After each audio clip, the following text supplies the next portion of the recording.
दा आं दहाय एसे आवगायाव बुंबाय दा जोङो गोबाव सम सारा बिटिसिआव मोसौ फानलाय बायलाया जोब्बायमोन।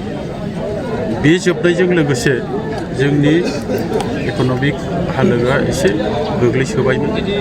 बिसेसके जों गामि ओनसोलाव बेकवार्ड प्लेसाव बे बुस्थुआ एसे गोग्लैसोबायमोन। दा बेनि गेजेरजों जितु जोंना चिफ सारा दानि बिटिसिनि चिफ हाग्रामा महिला सारा बेखौ नेतृत्व खालामनानै आरो बेखौ सानखांनानै बिथाङा गाव सरकाराव फैयोब्ला बेखौ लागु खालामफिनगोन बेखौ सारा जोंनि बिटिसि ओनसोलाव बेयो मोनसे वार्ड होदोंमोन। दिनै बे खोथा बादियैनो दिनै सारा बिटिसिआव मोसौ बाजार फानलाय बायलाया लागु जाफिनबाय।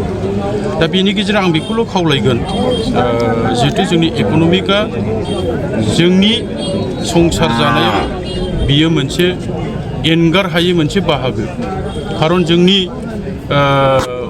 बर' हारियानो जा जिखुनु जनजाथिया बे मोसौखौ फिसिनानै जोङो गोबां न'खरनि अबस्थाफोरखौ जि समाव बे माबा जायोमोन जोंहा मा होनो उसुबिदा जायोमोन बे समावहाय बेखौ फानलाय बायलायनि गेजेरजों न'खर खुंनायाव जथेस्थ' बाहागो हिसाबै दंफायोमोन।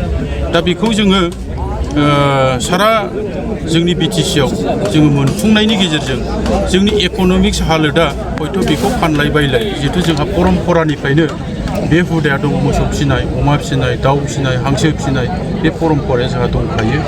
दा जोङो बेखौ जुदि बन्द' खालामनानै दोनथारमारोमोनब्ला जोंनि गासै इक'नमिक्स लाइनाव संसार जानायाव बिराद गोहोम खोख्लैगौमोन। दा दिनैहाय बेखौ मोनफिननानै जोंनि हयथ' जोंनि समाजाव जोंनि माहारिफ्राव बेनि गेजेरजों जोङो मोनसे फेभार जों फैफिनगोन बेखौ आसा खालामदों।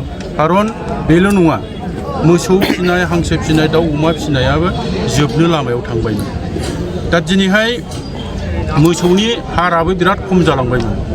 मोनफ्रोमबो गामियाव मोननैसोल' न'खर मोसौ फिसिग्रा, न'नि न'थामल' मोसौ फिसिग्रा बेबादि दिनैनि दिनाव दं।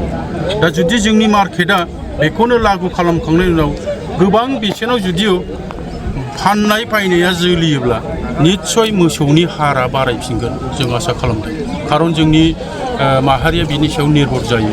दा गथिखे आं बिनि गेजेरजों आं नोंसिनि चेनेलनि गेजेरजों बेखौनो खावलायफिनगोन जाहाथे जोंनि गासै माहारिफ्रा मोसौ फिसिनानै जुदि जोङो मोनसे मोजां रांखान्थि आरजिनो हायोब्ला बेखौ फिसिफिननायाव जोंहा जथेस्थ' गोहोम खोख्लैगोन।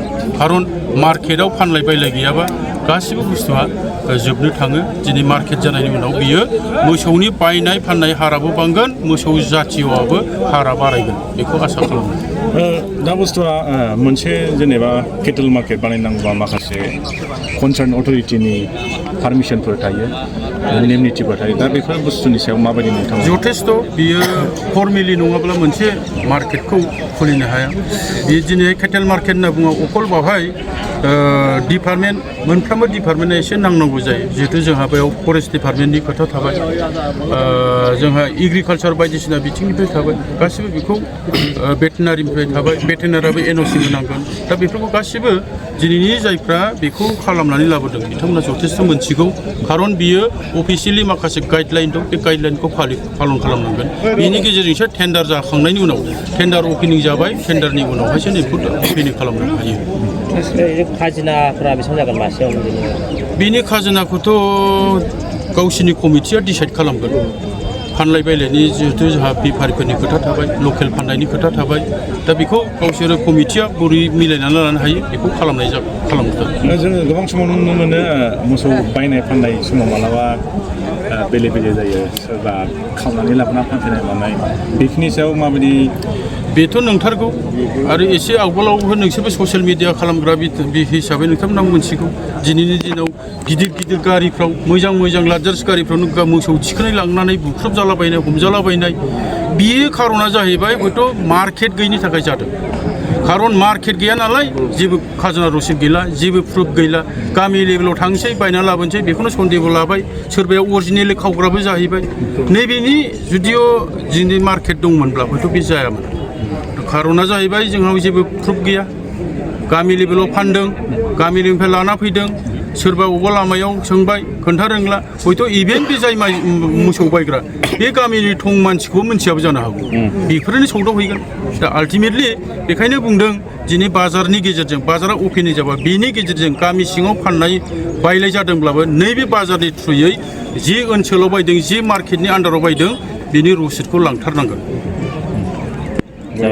लाबोफिननो हाथों आरो मा बुंनो सानो दा दिनै ससियेल मिडियानि गेजेरजों जों कमिटि हिसाबै जों बेखौनो बुंनो सानदों दा बाहाय जोंनि जेनाखि केटेल मार्केटखौ लाबोनाया जों गोबावथार खस्थ'नि गेजेरजों गोबावथार समनि नाजानायनि गेजेरजों दिनै बे खामानिया दिनै साक्सेस जानानै फैदों दा बाहाय जोंनि जेनाखि सिन्थाधारा जोंनि कमिटिनि जेनाखि सिन्थाधारा जोंनि पार्टिनि जेनाखि सिन्थाधारा दा मोनसे सिन्थाधाराया बेनो जिहेतु जोंहा मोसौआ जोंनि न'खरनि मोनसे सम्पति दा बे सम्पति हिसाबै जों बेखौ न'खराव फिसियो दा बेखौ फाननानै जोंहा गोबांथार सिमां थायो न'खराव सोरनिबा लोमजानाय सोरनिबा न'खरनि उसुबिदा सुबिदा सोरनिबा गथ'नि एडमिसन सोरबा बिदिनो हाबा सोरनिबा बिदिनो गथ'नि आथिमंगल दा बेखौ फाननानै गोबांथार जोंहा रांखान्थियारि आरजिनायनि गेजेरजों न'खरनि जेनाखि समस्या